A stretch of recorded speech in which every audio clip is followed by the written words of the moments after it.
Pair. I'm Surya from Y Media. Yes, sir. So, Globe and Mail has done a story on election interference on conservative leadership campaign.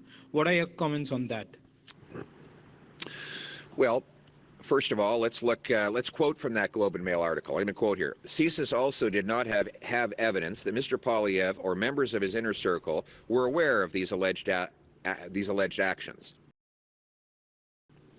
Then I'm going to quote the Hogue Commission, and I quote, "The Commission heard testimony about allegations of the government India interference in the Conservative Party leadership race. CSIS witnesses noted that they had no reason to believe the impacted candidates would have been aware of the alleged support." Let's be honest. I won the leadership fair and square. Even my political competitors, like Mr. Patrick Brown, have publicly testified under oath that that was the case.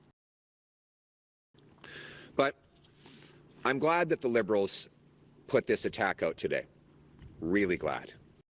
Ladies and gentlemen, let's get ready to rumble! Because there's something that's really been worrying me. After Justin Trudeau named Mark Carney his economic advisor, giving him massive power over public policy in Canada, Mr. Carney went over for meetings in Beijing.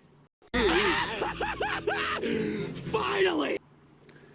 Where he just had secret talks with the deputy governor of the Chinese Central Bank. 2 weeks later, Brookfield got a $250 million loan. What did they talk about? What did Mr. Carney in his role as Trudeau's economic advisor offer China? Why would he be having secret meetings with top government-controlled bankers about getting a $250 million loan while he was supposed to be acting in Canada's interest as the Prime Minister's economic advisor? Why would he be collaborating with a hostile foreign regime that we have since learned executed 4 Canadians and took numerous Canadians hostage for a lengthy period of time? Well, we're waiting.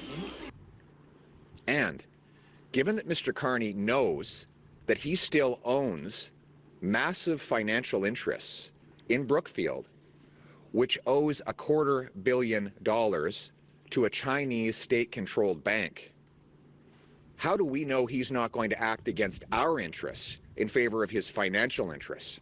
Disperse! Nothing to see here, please!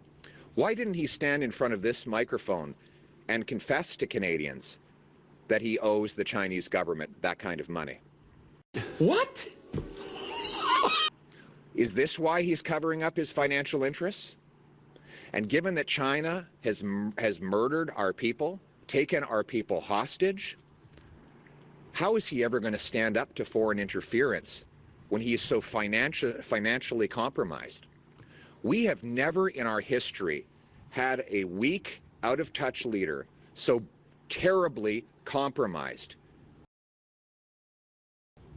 and conflicted, whose interests go against our national interests. And I call on Mr. Carney right now to come before a microphone today and explain if this loan is still in place and if he still has those Brookfield assets that he had up until a few weeks ago.